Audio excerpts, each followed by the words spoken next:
Morbius. Hello, ladies and gentlemen. Welcome back to On Morbius. Welcome back to Michaelandbenjaminspodcast.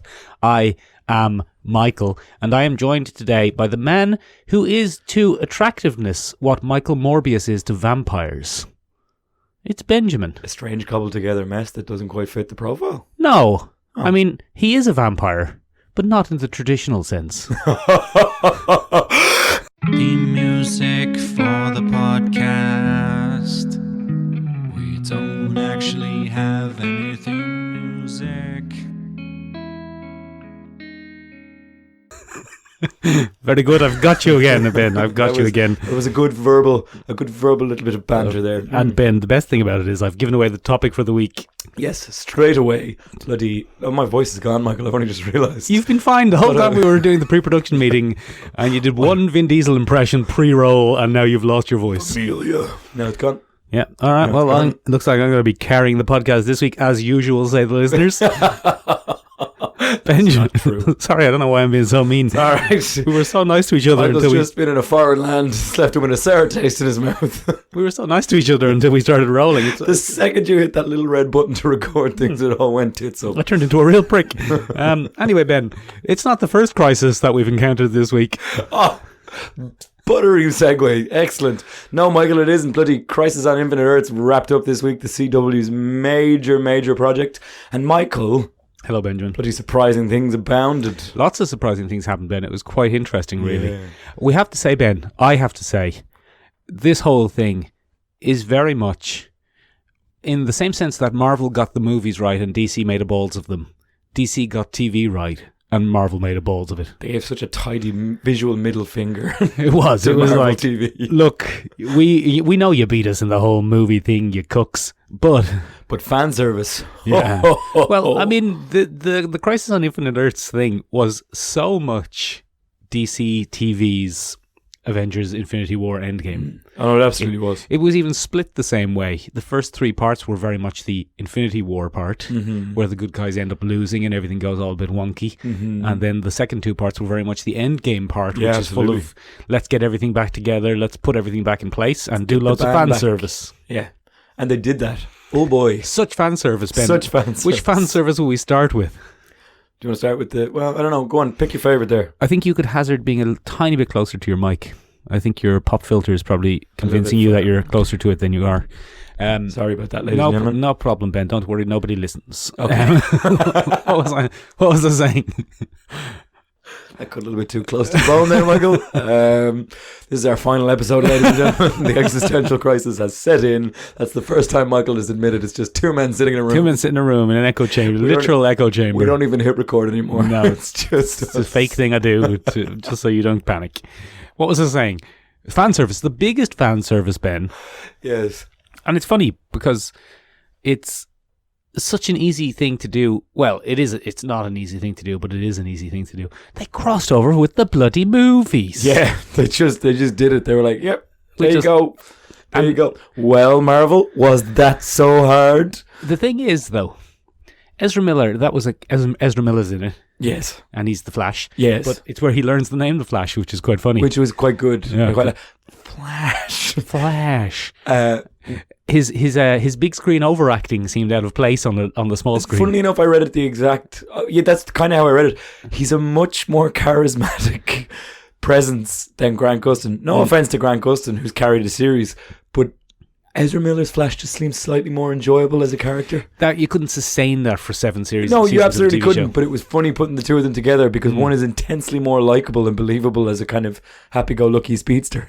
I disagree. Okay, almost completely. Okay, that's interesting. Yeah, like he seemed to me like he had some mental problems. Maybe I'm just mildly more attracted to the androgynous nature of Ezra Miller. Possibly than the generic nature of I like Grant the strange... I don't know whether it was an intentional nod to all the weird slash fiction that is written about Ezra Miller's Flash and Grant Gustin's Flash, but the part where they start to touch each other and they're like, back off. And they have a back off. Stop. I don't know if that was a little wink to the copious amounts of fan fiction about them meeting in an alternate kind of Flash reality and banging like a couple of bros. I've never seen that, Ben. Like a couple of speed bros. We go on different parts of the internet. have different subreddits. Yeah. Where were we going? Yes, very good. Funnily enough, though, Ben, less of a crossover than the Marvel TV shows had, because they had a couple of whole episodes with minor characters. Nicholas Fury. Yes. He was a pretty major character. Nick Dog. But, I mean, it just goes to show all they needed was 10 seconds of Captain America or Thor. Just a little nod. And eminently doable. But even then, if you look at the horrible patchwork of crossovers and in and out of continuity of the Marvel shows, Defenders took place initially in New York. Initially in New York after the aftermath of Avengers, but then gradually they forgot about S.H.I.E.L.D. and the FBI and the Department of Defense came very big. The whole of New York fractured at one point due to a hand plot and nobody blinked an eye. Yeah, it was just very poorly done. Yeah. But it was TV's Infinity War. It wasn't wonderful. It wasn't the best piece of TV ever made, but it was fan service up the wazoo. Boy, we got a classic Brandon Routh flying over the planet. They done right by their boy Brandon Routh. They did. They finally gave him the Superman send off he had earned. Let him do a little wink at the camera and fly off. And then my favourite part was where they put a lineup of kind of Justice League style heroes at the end, and the Superman that they have playing Superman in the TV series so tiny. is tiny. It's so small. The guy who plays Black Lightning is just towering over him in the I don't know why they put Black Lightning standing beside him. It was a terrible standing positions. He's so small. The guy is so small. He's like SMOL small. He's a internet small boy. Yeah, he's very small. SMOLBOI. He's a real small boy. IMDb lists him about 6'2", I think. That's not correct. It's 6. That's lies. That's his actor height. Yeah. My actor height would probably be about 6'4", I reckon. My IMDb height is at least 6'1". Yeah, he's very small. He's a very small little Superman. He's a small boy. And he hasn't got the frame. He doesn't fill it out. They could have put Brandon Routh next to him and would have had a better run of it. They still won't do Batman. Is what I'm fascinated by. Well, we got Batwoman. They got Batwoman, but the Batman rights are obviously... They're tied up in something. Flux, yeah, so they obviously can't touch them. Yeah. It's fascinating. Anyway, it was very interesting. It was good. It was fun. Yeah. They did the Hall of Justice from Super Friends. I thought you said Justice League there for a second. Justice League. That's how they say it in... very different subreddits. Justice League. Justice. Look at all that justice. They did the Hall of Legends from Super Friends, and Gleek got a little mention. Gleek was their pet monkey. Space monkey. Yeah. Yeah, very... I'm glad you watched it. I just watched all the cameos. They gave it a little bloody wink. Very good. Michael did a visual wink there, and I gave it a click just so you knew what he was doing. Oliver Queen became the Spectrum. So if you think that your child may have a learning disability, go talk to Oliver Queen, because he's on the spectrum. He's on the spectrum. Very good. He became the Spectre, the DC force of vengeance, God's right hand. If you read the original comics, although they left that out a little bit, they didn't go so overtly religious. Thank Christ for that. Oh, very good. I see what you've done. Anyway, Ben, it was far from the only thing we saw this week, though. Oh, there's lots going on. Despite the fact that we've dedicated 7 minutes to it. Lots going on, but you have the breakdown. Let's blaze through this week's trailers, Ben. First of all, the first flop of the 2020s, Dr. Dolittle. Bloody do nothing. That's what they say. We don't know if that's true, Michael. It's gonna flop. Look, why do you think that, Michael? Box office projections are pretty accurate these days. Okay. Yeah, and it looks like it's going to open to about 30 million. How much do they spend? 175 at least. And if they spent 175, Ben, that means it'll need 300 million to break even. Ooh. Yeah, big flop. Ooh. That's not good. But It's Michael, not. it would very much be in the tradition of Dr. Dolittle films. Except bloody, I tell you what, the Eddie Murphy one. I'll put Eddie Murphy in anything and I'll go see it, Michael. Really? Oh, I love an Eddie Murphy. Even Beverly Hills Cop 2. That was weird. That was a new low for the podcast. Not a bad Eddie Murphy impression from both sides. Yeah, though. very good. We'll do an Eddie Murphy impression off one day. To be fair, I don't think we can do that, Michael. To be fair, Eddie Murphy is like the childhood Eddie Murphy for me when he went through his family film phase, which I quite enjoyed. So Dr. Dolittle. Dr. Dolittle. Dr. Bloody Do Nothing, that's what I call him. Twice. So, yeah, anyway, the original Rex Harrison film in 1967 flopped massively as well. Rife with controversy was that film. So I think a lot of people might think that this Robert Downey Jr. remake is probably from the Eddie Murphy one, and a lot of people may not know there was a 1967 film. So they're probably looking at the trailer with Robert Downey Jr. and going, why is he Welsh? For one thing. Why is he Welsh for one thing? Why is it so far in the past for another? Yeah. Because the original Dr. Dolittle was all about that, Michael. Yeah. The original budget was 6 million, which back in the day, back in 1967, hefty budget, made by none other than Fox Films. Oh, I've heard of them. And they're a little known indie label. And they made that, and it was a massive flop. There was an Irishman. Oh, was there? Yeah, his assistant was an Irishman. And we found out just there, Probably very carefully portrayed. No, not at all. No, good. Sure, look, he does have a way with the animals, does he? Does our Dr. Doolittle? Does he now, indeed? Does the good doctor. Dr. Bloody do, nothing Does the more good. like it. He'll only call him a doctor. He won't call him by his first name because he's a doctor and he deserves that kind of respect. What's his first name? I don't know. What's Dr. I didn't look it up. He's played by Rex Harrison, and it turns out there was a little bit of racial tension between the two main leads on the show. It turns out that first of all, the man who played the Irishman was a Cockney Jew, is what Rex Harrison referred to him as, and a Jewish comedian, and there was a lot of that kind of being thrown around. And then his co-star, the aforementioned Irish portrayer, called him, I can't remember, Rex George Rockwell Harrison, which was a reference to the Nazi party leader or the Nazi affiliated leader in the UK politics at the time. So there's a lot of tension on that set, Michael. A lot of strange, twisted tension on that set. And the original guy was just a guy who made sounds towards the animals. He couldn't speak to them like Eddie Murphy could, and they weren't given famous. Oh, so he just kind of understood animal talk. Yeah. So he would blow bubbles to fish. Jane Goodall. Yeah, a little bit like that. And he had studied. Like Steve Bloody Irwin. It wasn't an inherent gift. It was something he had studied. Yeah. So there was a lot of changes there, and it looks like we're going to have a go at that again, except we've mixed the concept of celebrity voices with animals like they did with the Eddie Murphy ones, with bloody Robert Downey Jr. being a Welshman. He's bloody Welsh, isn't he? He's bloody Welsh, I've isn't got he? to get my extremis armour. Don't worry about it. It's absolutely fine. Little lighthouse. Bloody light. I am Iron Man. It'd be great, yeah. So look. It won't be great though, will it? Doing. Apparently largely reshot to add more fart jokes. Really? Yeah.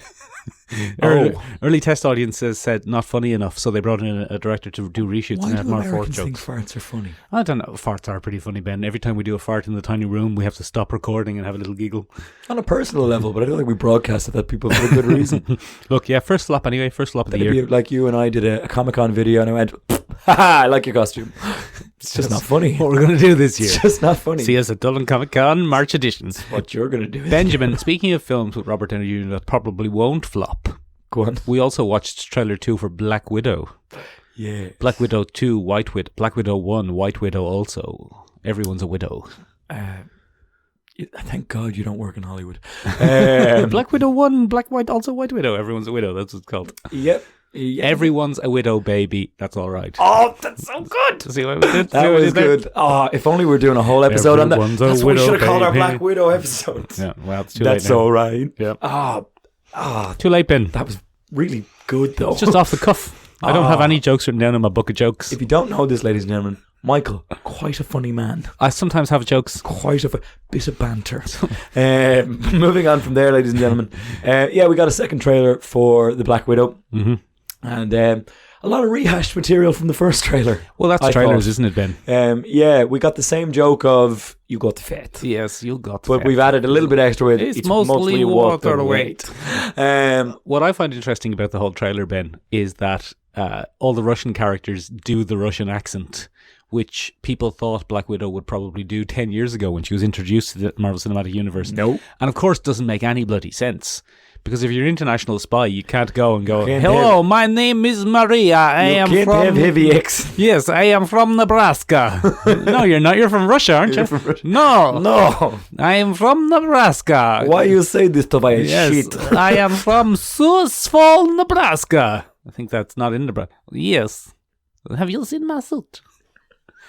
It doesn't make any sense if they're all international spies. Why haven't they mastered... You also made her Borat at the end. Yes, a little bit.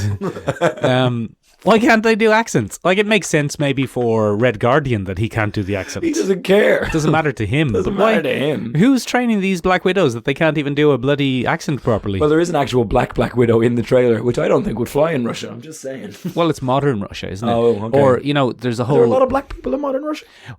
I don't know, Ben. I've not been to Russia recently. What I'm saying is, it might not be a Russian-only program anymore. Oh, that makes Because sense. The the Red wor- Room's done an international expansion job. The worry seems to be, the main worry in the film seems to be that they're recruiting a new batch of evil Black Widows. Oh no. And then the old Black Widows have to stop them. So is Black Widow saying, this is never going to happen to a young girl again? Exactly. I'm shutting down this program for She's good. going to go in and stop them before they remove their wombs. I'm back and Yeah. you're done. Hopefully they don't lean too heavily into, Yeah. a barren woman. Oh. The greatest monstrous of all. We're all monsters, really, aren't we? I really hope that we don't do that. It's like, well, I can't have children, so because I'll be honest, watching The Witcher, that was pretty poor character. I want to have a baby. Yeah, if only I could have a baby, then I wouldn't be such a monster. Then I wouldn't have such a hole in my heart. It's just poor writing, Michael. It's very one-dimensional. Joss Whedon isn't writing this one though, so we'll probably get to avoid that. Yeah, they might avoid that. Bloody And Joss Whedon. we have Florence Pugh. Who's Florence Pugh? Florence Pugh is the other Black Widow. She's probably going to be Yelena Belnikova or whatever her name is. Very attractive She young looks lady. she looks a bit like if Scarlett Johansson and Ronda Rousey had a baby. Yeah, fair. So she's going to do a high kick on a person probably. As you know, Michael, I'm a fan of a tough, take no shit young lady, Mhm. and that And, ticked a few boxes. Benjamin, let's say that I think we can categorically say at this point that you will perform some sort of ritual, not sacrifice, but some sort of ritual humiliation of yourself if it turns out that Taskmaster isn't Rachel Weisz. I said that it's definitely Rachel. That's Weisz what I'm to you saying. When we watched the trailer, Yeah. So that's what I'm saying. Yeah. If it turns out not to be Rachel Weisz, you will perform some sort of ritualistic self-humiliation on the internet. Other than Bren's retractions, the recurring segment on these very podcasts, where I have to swallow my pride and eat my hat. Yeah, no, it'll be much more than that. Okay, Maybe the fair video enough. probably. Anything that you found particularly exciting about this one? It was nice to see a bit more of Taskmaster. I've always enjoyed the Taskmaster Taskmaster's shield. good. I like the That's fact coming back. that the Red Guardian is definitely a superhero. He's got the powers. Yeah, you see an L throw punch. Someone tries to do a punch on him and he catches the hand. Classic. Gives him an L flip. Been trying to do that for years, Ben. Very difficult. Very difficult to do. Yeah. Very difficult Then to he do. throws You them. need a much smaller man. Yes. I feel. Yeah. And a lower center of gravity, Michael, because you're 6'4" on IMDb. On IMDb, yes. Yes. Moving on from there, Michael. What are we doing? I don't know. Europe. You have the breakdown. We saw the bloody Bloodshot trailer. La Familia. That should have probably been the first trailer because it gives away It's a lot better. less about first of all, it's better, but also it doesn't just explain the entire film. Seems to be a pattern lately, Michael, where we have a quirky trailer with a classic song in the first one. It's like, oh, mystery, mystery, mystery. Mhm. And then the second one is like, oh, but this is actually interesting, interesting, interesting. I would much rather watch number 2 than try and guess why various characters are doing. That's what we'll do if it's not Taskmaster. We'll have you watch someone doing a number 2. Very good. It's settled. Ben will have to watch someone having a poop if it's not Taskmaster. I quit. I'm done. This is just too much. I can't do this anymore. But this doesn't give away as much. Classic this- Michael, just gloss over my resign. You're here forever. This doesn't tell us the entire plot and the twist. And what a twist. And he looks more like a Bloodshot. He is. He's a very pale boy. Yeah, and it's very gross. Got some red eyes. When he gets shot, it's very gross. Yes, it's a lot of blood and viscera. Mm. We've got some more cyborgs, other cyborging about. There's a gentleman cyborg with no legs. Cyborg legs. I wouldn't say no legs. Bloody Oscar Pistorius legs. Wow. 2009 wants its references back, Ben. They can't have them. And its I have them now. girlfriend. I Too far? Is that out? too jazzy. Oh, that might have been a bit too spicy. Anyway. There's a 2012, I think. Was it 2012? I don't keep track of when South African sports stars allegedly murdered Too their much. their girlfriends. Too much. Where are we going? Yeah, it looks like Vin Dieseling. Yeah, it's just Vin Diesel, isn't it? can't control me forever. Yeah, I'll find out what's going on. Corona. Looks like he probably sways a couple of the cyborgs to his side, Yeah, I'd say so. and then The Rock will come in. Don't Be think more The Rock's- charismatic than him, Don't think The Rock's in this one. and he'll get his own spin-off. Yeah, blood Rock. confusion. Blood from a stone. But that's what I'd call it. Blood from a stone. Bloodshot 2. Blood from a stone. Not too excited about this one, Ben, to be honest, but we'll probably have to we're go gonna see have to it. go see it because that's what we fucking do, isn't it? That's what we do around here, Ben. You know, bloody Bop is out next month. Bop. Birds of Prey. Oh, is Bop out next month? February 7th or something. Guess who's going to see that bad boy? these two guys. Yeah, These two guys. Speaking of Harley Quinn, yeah. I've been watching the new DC Universe little animated gig. See what I did for you there by way of a segue. I almost didn't pick it up, but I got there. Yeah. It's Kaylee Cuoco produced. Her from Penny from Big Bang Theory. Exactly, and it's following the new Emancipation of Harley Quinn kind of vibe, where it's like, I don't do clowns anymore. Yeah, and it's a whole thing. Poison Ivy's in it. She plays a very sardonic, Lake Bell, the voice actress. Yes, she is the voice of Poison Ivy. Very pro mental health, Michael. She gets a ragtag bunch of people. They use the C word a lot. Get out of here! There's a lot of cussing in a cartoon. It's a very silly universe. Podcast favorite Alan Tudyk does the voice of the Joker and many other voices. And it's a quirky, fun little kind of... Is it a 25-minute full episode thing, or is it it's a 22-minute full episode thing. And what's happening every episode is Harley Quinn has split from the Joker. She wants to become the top villain in Gotham. And it's just her antics trying to get to the top of the chain. But it's very tongue-in-cheek. It's very... I'm not going to say Me Too. Mm-hmm. It's not pro-cocaine. Oh. It's very Me Too, where it's like a lot of the Legion of Doom won't work with her because she's a woman. She's not allowed to be a woman or a top villain because she's a woman. She's breaking the glass ceiling of villainy. I would say that the bigger problem is that she doesn't have any superpowers. It depends on which origin of Harley Quinn. She seems to be super athletic in this one with a little bit of pep in her step. She's jumping around the place doing a flip. Now a lep in her step. Up and down, a lep in her step. Look, it's fun. It's quirky. It's well animated. It's enjoyable. It's nothing superhero-y really. It's more like a sitcom with superheroes, odd characters. It's enjoyable. It's grand. There's a few risque jokes in there. Oh. Dr. Psycho is on the team because he needs to up his profile because he keeps calling women the C word. So he joins up. He's an A-lister that joins up with Harley Quinn because he wants to be seen working with a woman. Oh, very good. And they both recognize this. You need me because you need to fix your profile. No one will work with you. That kind of thing. That's amusing, Ben. It's quite good. That's quite good. Very entertaining. That's amusing. Very entertaining. Yeah. Ben, we have a new segment this week. It's called For Fox's Sake. Well, we can't call it that anymore, Mark. Well, that's the joke, you see, because it's a joke. It's about news about Fox. Disney is just like, oi, get out of here. Don't need that name mixing people up. Bloody 21st Century Studios it is. 21st Century Studios and Searchlight Studios. Yeah, which is fine. Who cares? It's fine. Disney Fox is a pretty toxic organisation anyway.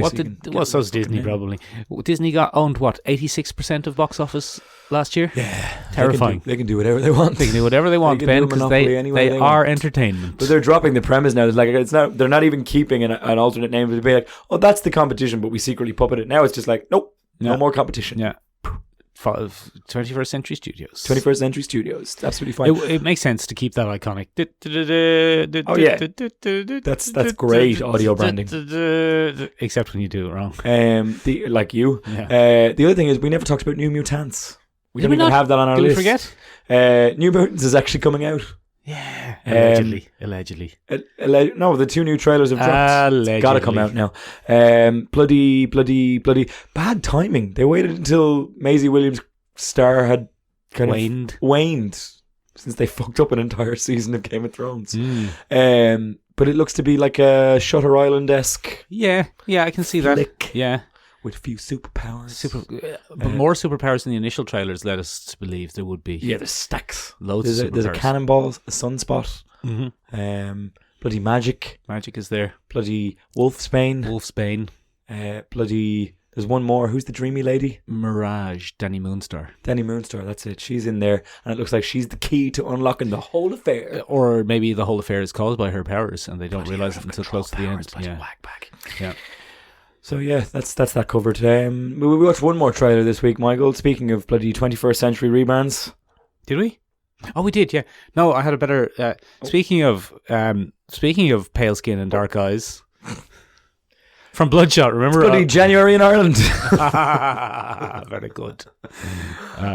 We saw the trailer, Ben, for the film Morbius. Yes, so Jared Leto seems to be still going for his Oscar. He's not going to get it. No, he's gotten skinny, but then he's gotten muscular. Is that special effects, or did he actually go through the old transformation? No, you're not going to go through that transformation from that skinny to that muscular. That's hefty.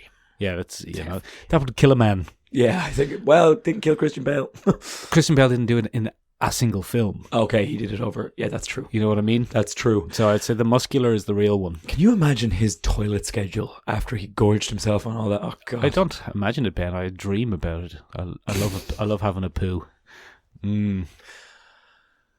I had 3 days of pretty heavy food, Ben. I was away from Dublin for a work. Welcome back to number 2 electric. And I'm back, and it's some rich food I've had for the last 3 days. So if there are any breaks, it's because I've done a fart and we had to pause the podcast to have a little giggle. If a certain someone who's listened to that podcast after I recommended it, I'm not going to drop names on the podcast, but if you're listening, it's not like this every week. It is. It's very scatological. Don't unfollow. It's a scatological look at the pop culture world. I'm like, this isn't me. This is really important that if you're listening to this isn't. Who are you talking about? It's really important that if you're listening to this, that this isn't what it is every week. Who are you talking about? There have been a few people that I've recommended the podcast to this week. Right. And if those people are listening, it's not always this number 2 focus. Ben, hold on just 1 second now. Why aren't you recommending the podcast to people every week? That's what worries me. I had a very good opportunity to recommend it to quite a few people who are actually interested in this topic, Michael. Oh, very good. Where were you? I was around people. I'd like to hear more about I this. socialised with people instead of working on my Friday and Saturday for a change. Benjamin. It turns out when I socialise, I have way more opportunity to recommend the thing that I enjoy doing. Should we talk about Morbius, maybe? Yeah, so bloody Morbius, bloody trailer. What's the big twist in that trailer, What's Michael? the big twist, Ben? First is Jared Leto. He's small, then he's big. Jay Leto, with a husky voice. He's in a husky voice. There's a nice voiceover of, I should have been dead years ago. Yeah, and he's got sore legs. Fur Elise plays a main character in the trailer. Bloody jazzed up version. He's humming it, though. Yeah. I think that's going to be his... Dum, dum, dum. That's going to be his defining characteristic. I think, yes, he's a Beethoven fan. He is got a bloody blood disorder. Yes. He's a genius. Yeah.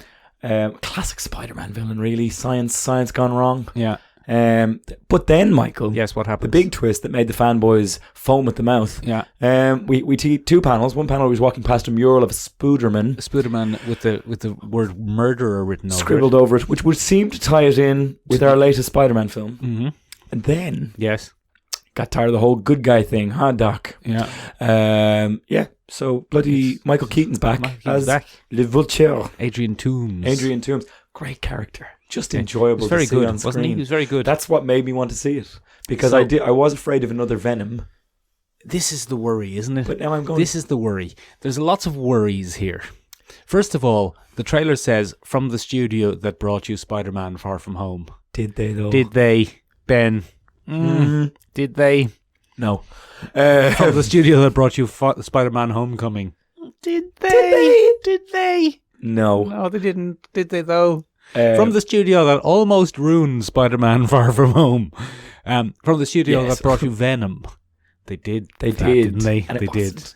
Wasn't very good. Wasn't very good. People seem to like it, though. Also, if this crosses over with Venom, it brings Venom by the Saint Elsewhere logic into the Marvel Cinematic Universe. Again, I don't know why you would have Venom without Spider-Man. Doesn't make any sense. It's such a core part of that character. Although, that's the good thing about this.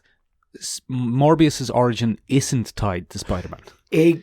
Michael, you've taken the words straight from my owl mouth. He's one of the very few Spider-Man villains whose origin isn't tied to Spider-Man. Yeah. of Spider-Man. Yeah. It was nothing to do with that. Which is good. It's a good thing. There wasn't a lot we could go on in the trailer, but it looks to be a traditional set of vampire powers. Doubtful that it's a traditional set of vampire weaknesses, as is traditional with... What are we going to talk about the trailer, or are we going to go into who even is Michael Morbius? Will you give me a bit more of the trailer? Well, I actually think, Michael, in a little bit of a twist, I think it would be easier for us to understand the trailer if we get a little bit of Morbius. So, Michael, you asked me the classic question. Okay, Ben, my question for you is... Go on. How often do you have a number 2? Son of a bitch! I mean, do you have one big one a day, or do you spread them out? It's about 2 a day. 1 in the morning, 1 in the evening. Depending if you're bulking. Yeah. Jared Leto. Ben, the real question is... fuck's sake. Who even is Michael Morbius? Michael Morbius is Michael Morbius. Thanks for that. Yeah, good. He goes more by the name... The traditional title that he has is Morbius the Living Vampire. And he's had a longer history than I thought in the Marvel Universe. This week, Michael, I had always thought Michael Morbius to be a 90s creation because he had a lot of edge, A lot of aginess going on. Yeah, but look at his design. He's been lasting. Yeah, so He doesn't have any pouches. I confused Michael this week by calling him a moody ballet dancer. And Michael went, Ben, I didn't get that. Yeah, I didn't know what you were talking about.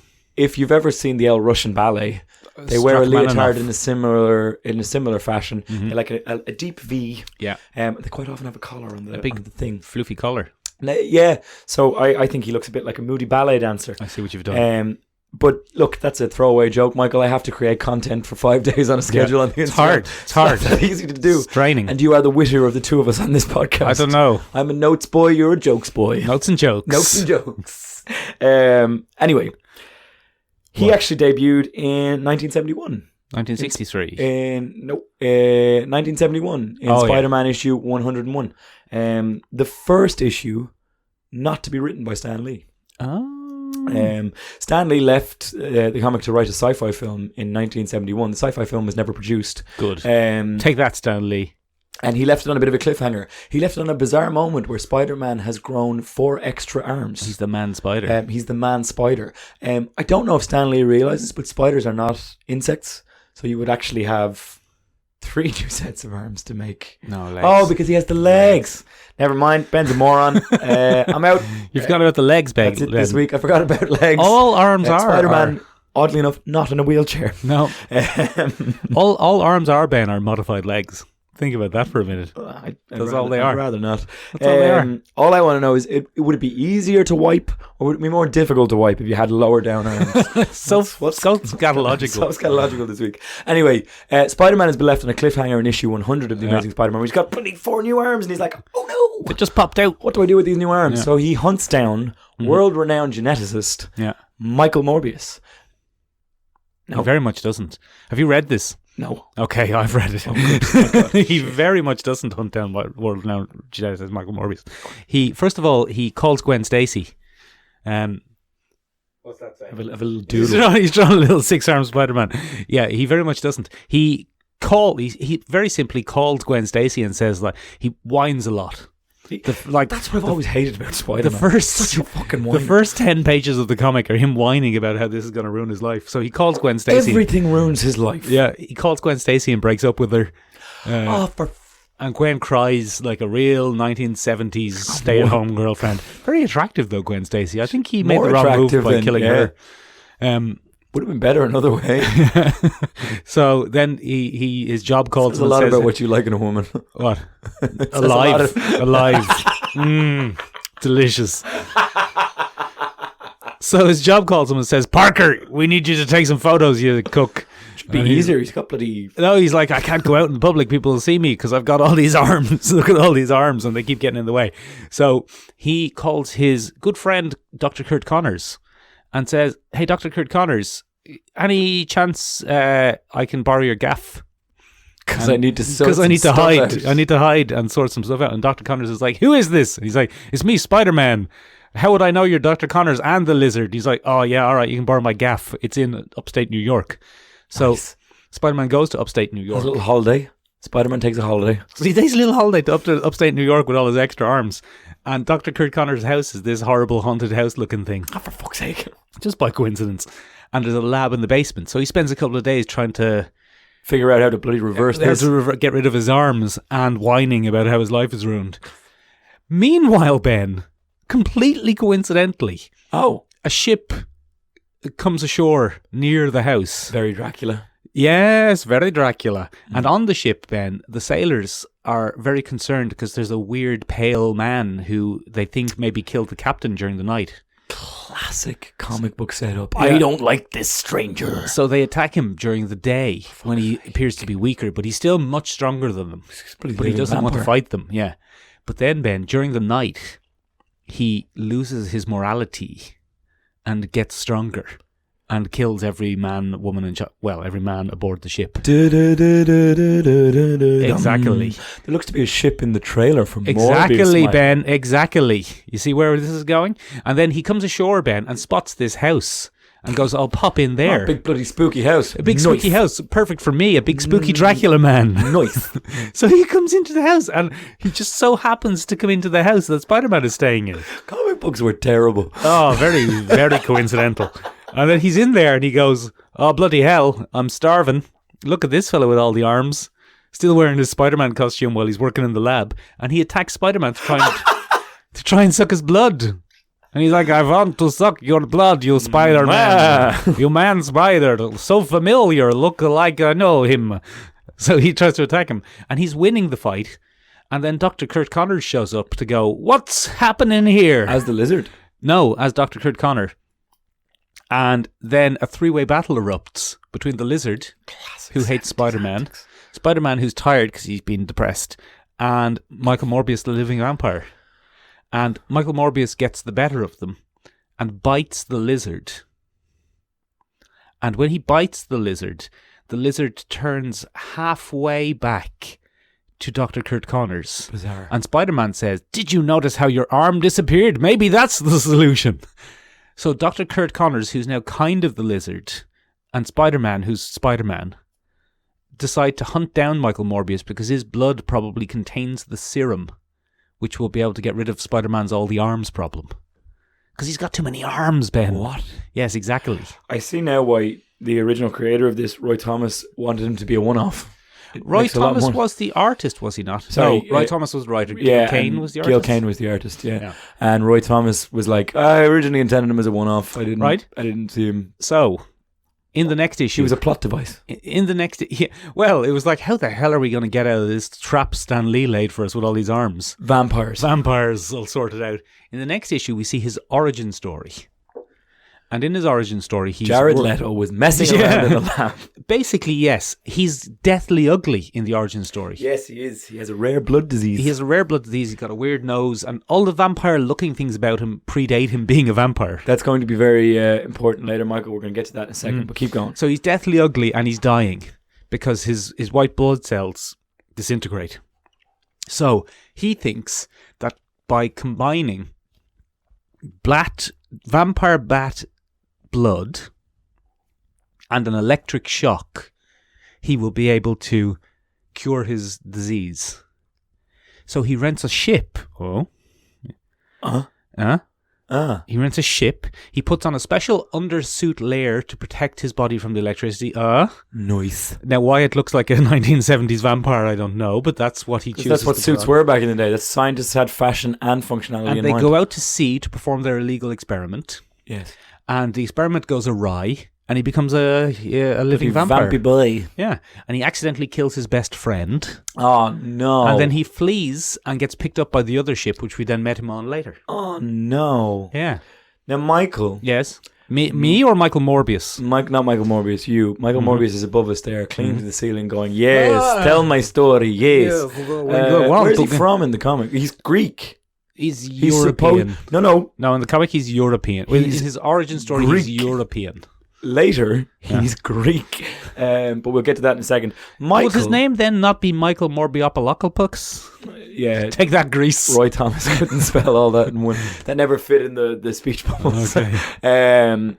Michael. Yes. I would like you to cast your mind back to 1970. Yeah. Where there was another villain. Ben, I've fallen out of time because I wasn't alive in 1970. Curses. Where there was another villain, another doctor with a strange name, who bloody had a sickness. Yeah. And he bloody went and tried to sort his sickness by going and finding a bat and injecting himself. Yeah. And he bloody developed bat-like features and a thirst for blood. Dr. Bruce Wayne. And a bloody twisted thing. No, Dr. Kirk Langstrom, the Batman villain known as Man-Bat, which launched in 1970. Oh, very interesting. So I was doing all this research and it reminded me, reading his backstory, I was like, that's bloody Kirk Langstrom. And I went and looked it up, 1970. Detective Comics 1970 was when this character was. Looks like a bat. Has now flight. Is much more of a bat than Michael Morbius is a bat. Michael Morbius, depending on which iteration you look at, and we'll get to that in a second. All right. But one of the interesting things, Michael, is bloody Spider-Man 3, the video game. Go on. Spider-Man 3, the video game, takes the origin story. Now, this is Spider-Man 3 based on Spider-Man 3, the movie, with Sam Raimi. Emo Spider-Man. Jazz Hand Spider-Man. Yeah. It's based on that. And one of the weird things about this is they took many of the characters they would have liked to have seen in the movies and they put them in the game. Gwen Stacy. So we got to see Mysterio. We got to see Michael Morbius as one of the villains that he runs into. And it takes the origin from the comic book, where Kirk Langstrom, Michael Morbius and Dr. Kirk Connors team up and they catch this guy. Well, that's not from the comic books, is what I'm saying. But you just said that there was a mix-up between the lizard and... Well, they have a fight, but there was no involvement in the serum or anything. Oh, okay. Well, anyway. You know what I mean? I think they take the rough beats then of that story and they put them into this. And when... what we find out is his wife Francine, Michael Morbius' wife Francine, did this to him. No, what a bitch. What's Kirk Langstrom's wife's name? Francine. Francine. As well. Yeah, it's Francine Langstrom. Jesus. So I was just like, what is this? What is going on here? There's weird. a weird overlap between those two things. Man-Bat isn't a vampire, though, is he? No, he's not. But he does have echolocation and enhanced healing. And essentially, Michael Morbius in the trailer is Batman. Yes, he's a much more a Batman character. He's Batman. Yes, he's Batman. He's not the Batman. He's not a man-bat. He's Batman. He's Bat in the same sense that Spider-Man is Spider-Man. So, yeah, exactly. He's Batman. So the character himself has gone through a couple of tweaks since the original days. Probably most notably, yes, he tweaks his nipples quite a bit. Probably the most notable one, and the one that introduced me to the character Michael, was 1994 Amazing Spider-Man series Michael Morbius, where he was much more ambiguous when it came to, and he was a love rival for Felicia Hardy originally. Yes. He was like a sexy Peter Parker. He was a foreign lad that came in and was like, hello, look at me. I'm Michael Morbius. I'm very tall. I have sleek black hair. I wear a long jacket even in daytime. He had the classic edgy persona of a little goatee, longish black hair, and a thick eyebrow. Yes. And he seemed a little bit of a prick. Little bit of asshole. He was like, Parker, you get away from Felicia. Because me and Felicia are going to have good time together. Yes. That is the end of the podcast, ladies and gentlemen. That was done for sheer... Let's be honest here. We are not making this up. This is from the show. This was from the character. And he became... Ben, I'm just going to interrupt you again. I watched those episodes. Did you? Yeah, I did. And it has a great moment where Peter and Michael Morbius are kind of sparring, but kind of deciding if they're going to be friends along or not. And then Felicia shows up. And Peter Parker says, with the exact intonation that is now a meme, "Hi, Felicia." Hi, Felicia. It's brilliant. Hello, Felicia. Hello, Felicia. He says Felicia. Oh, nice. Is she Black Cat at that point? No. No. And she's a real milksop in this. She keeps getting captured. She's real whiny. It's a weird treatment of Felicia. Felicia in that show is Gwen Stacy. I found out why that is. Because she's Gwen Stacy. No, a lot of the writers when they came on had never heard of Spider-Man. No. A lot of the writers for the 1994 Amazing Spider-Man series had never heard of Spider-Man. Okay. Yeah, but she's Gwen Stacy. That's what always... I, to this day, Ben, have a hard time keeping Felicia Hardy and Gwen Stacy separate in my mind. Really? Because I don't. The TV show, there was no Gwen Stacy in the TV show. Huh. And Felicia pretty much filled the role of lovely, soft, gentle, blonde rival to Mary Jane. Oh. Until she became Black Cat. Well, looky. Huh. Isn't that interesting? One of the big changes they made to Michael Morbius Felicia. in the show is that he sucks blood through his palms. Not through his teeth. Because that would be too traditional as a vampire. He's bloody palm sucker. So he comes at you with his palms. Much less sexy. Much more gropey. Much more the type of guy you wouldn't want at a Comic-Con. Yeah. He's the kind of guy that doesn't do the hand hover. He does the bloody hand squeeze. Yeah. No good. Cosplay is not consent, gang. Bad bloke. Have you watched those episodes? I've watched parts of them, particularly the one Blade. His origin in this is very Spider-Man-y. Yes. Oh, yeah, I have that written down. Yeah, okay, go on. No, you go ahead, because you were right there. He first of all, he's not a very sickly, pale, Nobel Prize-winning scientist. Just a chancer. He's just a bit of a dick. Yeah. But his origin is essentially he gets bitten by a radioactive bat. Yeah, that's what happens. Which they went, what would have made Batman funnier? Yeah. Except it's not radioactive, it's electrified. But, same difference. But it's the exact same gun type thing. Yeah. I don't know what their obsession was with ray guns in that bloody show. Don't worry, Felicia. I am working on vampire bats, but one would never escape He does a lot of creepy, rooftop across from her window stuff where he's like, for my love, I will find a cure. They end up up together in the show. Yes, they do. Yeah, and Yes, they do. They ride off into the night together, Into the night. and she doesn't mind his ugliness. Good for her. Yeah. Good for her. That ugliness has been kept firmly in the trailer. We get a little flash of Jared Leto as Michael Jackson at the end. Best joke of the podcast. A little flash of Michael Jackson if he didn't go into the sunlight. Oh no, wait! I see what you've done, Just Ben. Michael I do Jackson. see what you've done. We got a little glimpse of that. So it looks like he will transform into Morbius. I feel like it's going to be a very rage-fueled transformation. That's his beast form when he gets a little pissed They're off. gonna do like Beast from X-Men. Like he's going to stay sexy a lot of the time. Do you think so? I think probably we're going to get a lot of sexy, and then when a mercenary man hits my woman, oh boy, do I let the inner vampire out. Why did you say vampire with French accent, but the rest I with let Russian accent? the vampire out, and oh god, this podcast is just, again, to the French people that I recommended this podcast to, sorry. You should see him having a poo. Sorry. It's so different. Benjamin, I do in French, actually. so do you think that Le then that it looks like it's going to follow the same thing, basically? He's created this Dracula Untold Cave of Bats. It's very Dracula Untold in places. I only saw in the trailer there that he sets up a kind of science widget in front of the cave, because I thought we were going to have, because the Ultimate Vampire or the Ultimate Spider-Man comics give him a supernatural origin. He's a son of Dracula. He's just a standard vampire. He's a standard vampire. And I didn't know if they were going to go, because I thought that was going to be a little mystic thing. But I think the Marvel writers have maybe forgotten that vampire bats don't actually go all that mad for blood. They don't go into a big frenzy. But maybe that was luring the bats or something. Maybe that device... Maybe it was a little echolocation. Yeah, or something like that. Was luring yeah, the we don't bats out. know. But anyway, there's a science device, so it's a science gone wrong villain. Classic Spooderman. Do you think, by the looks of it, he is going to rent a ship and take it out to sea to perform the experiment? Oh, excuse me. I am very curious to know who Matt Smith is. Who's Matt Smith? I think he's an a English rival actor. scientist. He's an English actor. Who even is Matt Smith? They have, in this movie, cast a lot of people who people have long wanted to see in Marvel movies. They're scraping. Possibly, though, as relatively minor roles. They had Jared... What's Jared's name? You know Jared, the guy who plays his mentor in this. Oh, He's great. He's very good. He's a good English actor. He played Moriarty in the Sherlock Holmes films. Yes, and he played the bad guy in, amongst other things, Fringe. Plays the bad guy in a lot of things. Yeah, and he seems to be relegated to a relatively minor kind of mentor character. I don't know if we're going to see him as the main villain. I don't know if he's a misleading mentor. Yeah, one of the things the trailer doesn't give us is a villain. It looks like Morbius may be the villain. Matt Smith looks like he's doing a stride of, I'm going to get you, Morbius. Yeah, Matt Smith looks like he might be from like the FBI of science. I think, and my theory for the What's trailer your theory is for the trailer, Ben? he is an old school chum Mm-hmm. who was also a scientist but wasn't as brilliant as Michael Morbius, and he was put in the shadow of this dirty American who came over to an English school to study. Is Morbius American in this? He seems to. He's got Jared Leto voice. Leto voice.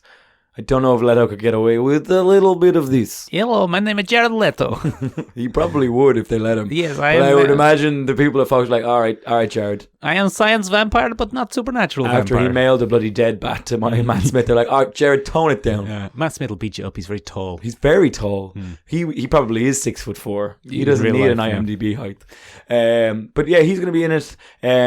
There's a sexy lady whose name I don't know. What else has she been in? I don't know. I didn't even look her up. I just She's went, a sexy lady. She's following the tradition of mildly Latino sexy ladies, still white enough for us to get away with this. They do. They did. Jesus Christ! Yeah, Ben. it's not cool. Jesus. It's not cool. That's much worse than all the accents we've been doing. We just for this won't whole put podcast. Mexicans. They won't put Mexican people or Latino people in films. They won't do it. She's Latina. They're mildly Latino. That's going to be a retraction in a couple of weeks. When we get probably. the complaints. Ben, Yeah. of course, the amusing To the thing... mild Latino people that listen to this podcast and the full Latino, sorry. Ben, no one really listens to this sorry. podcast. We established that earlier. It's the only reason we don't get lashback. Of course, the amusing thing... Yeah, go on. The funny thing is very few people listen, but we still get plenty of backlash. The amusing thing podcast is wanker. this is very almost Michael Morbius' second big screen appearance. Are you referring to bloody David Goyer? Yeah. No. No. What are you referring to there? No. Tell me. Well, David Goyer revealed on the set of The Da Vinci Code. Go on. In an interview with The Da Vinci Code. He originally directed the original Blade. Or he wrote the original Blade. No, he directed the original Blade, didn't he? Yeah, I think so. Yeah. Her And name is Adria Arjona Torres. She's American. with Latino origin. She was in Good Omens and will appear in the upcoming. Oh, she's the sexy witch from Good Omens. Good for her. Anathema. Anathema. Anathema. Yeah, that's not right, but it's Anathema. Yeah, she's the sexy witch from Good Omens. Not a bad actress, actually, very good. Moving on from there to what you asked me. He originally directed Blade, and there's a deleted scene that exists. Exactly. Okay, you go ahead and tell it because it's your little tidbit. So in the end of Blade, Ben, Blade is on the roof of a building and the sun comes up and he's like, I'm a daywalker, we've got more to do. And he's played by Vin Diesel. And then he goes to Russia and he beats up some Russian vampires, if you remember. Yes. But in the original cut, there was a slightly longer scene where he says, we've still got more to do. And the lady who's up there with him, I think her name is Susan, goes, yeah, but what's that guy there doing? And there's a man up on the rooftop with a big flappy long trench coat looking down on them. So 90s. And guess who that was, Ben? It's supposed to be Michael Morbius. Michael Morbius, the living vampire. Yeah, that would have been interesting And he because was he's a daywalker like our boy. Exactly. And he's not a real vampire. So would Blade have the same animosity with him? He apparently does if you watch 1994's Amazing Spider-Man cartoon series. But we'll do go on then. Because we saw a little crossover there already. That wouldn't have been the first time that Blade bloody clashed with Michael Morbius if that movie had gone ahead. There's a bit of a bloody kerfuffle between Michael Morbius, Spider-Man, and Blade. And Blade wants to bloody take out Morbius. Spider-Man doesn't want to let him. Blade tries trying to take out everybody. Spider-Man because he's getting in the way. And Michael Morbius ends up helping Spider-Man because he's trying to help him. It's bloody... It's a mess. It's a big three-way. mess. It's a big mess. But that's basically the plot of the Lizard and Morbius and Spider-Man anyway. By the way, that ends with the seeming death of Michael Morbius, the original 2-issue comic book run. Nope. Seeming. Nope. Guess how they seemingly die? They crash into a bridge. Spider-Man's always killing people accidentally with bridges. Spider-Man and bridges. Spider-Man's greatest enemy. Bridges. Yeah, because he can't swoop on them properly. Because he's a big dumbass. He's a big dumb idiot. Ladies and gentlemen, what do you think of Jared Leto's latest method acting triumph? Yeah. Would you prefer a nice heavy accent, or are you okay with it being slightly American? Do you think that as part of his method acting, Jared Leto is going to try and win a Nobel Prize for science and medicine? More than likely, yes. How many times a day do you go, ladies and gentlemen? Write us down in the comments below.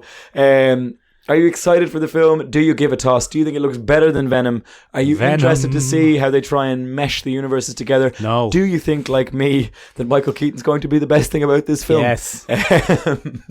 Ladies and gentlemen, as always, if there's something you'd like to hear us cover on the podcast, do get in touch with us in various places. We have our own website, seomrabeag.com, SEOMORABEAG.com. Means trying to room in Irish. You can find us on Instagram, is where we spend most of our time. Same spelling, Sean Rabeag. Very good Fresh Prince reference there. If you would like to give us an L review on Apple Podcasts, that would be very kind of you. Although Spotify is now the largest single podcast provider in the world by quite a margin. Because they're very good at what they do. Yeah, so Apple Podcasts can suck a neck. No, we'd still like a review there if that's how you listen to our podcast. Yeah. If you don't listen to our podcast... What's wrong with you? Get onto it. You probably won't hear this, but get onto it. Get onto it. What's give us a follow on Spotify. Jokes. Give us a follow on Spotify. You can't give us a review, but you can give us a follow, which is great. More monthly follows means bloody more go up the promotion list for us. Also, go on. Also, you can find us on YouTube, but we still do content every once in a while. If you're one of the few people that listen to us on YouTube, 17 people. But give us a follow on Spotify. Go on now, Spotify, because that gets our rankings up or whatever it's called. Ladies and gentlemen, we will be going to March Comic Con. Yeah, in Dublin. Are there any questions you would like to have put to people? A few questions that I need a new to format know. for our interviews. No, we don't. It's a very popular format. We'd like a new few questions to ask podcasters. I've developed my dance that I'm going to do. Yeah, that's not happening. We'll get to that as we go along. Other than that, ladies and gentlemen, that's it from us this week. Bye. All right, bye. Sorry, I have to cough. Bye. You don't press stop, I press stop.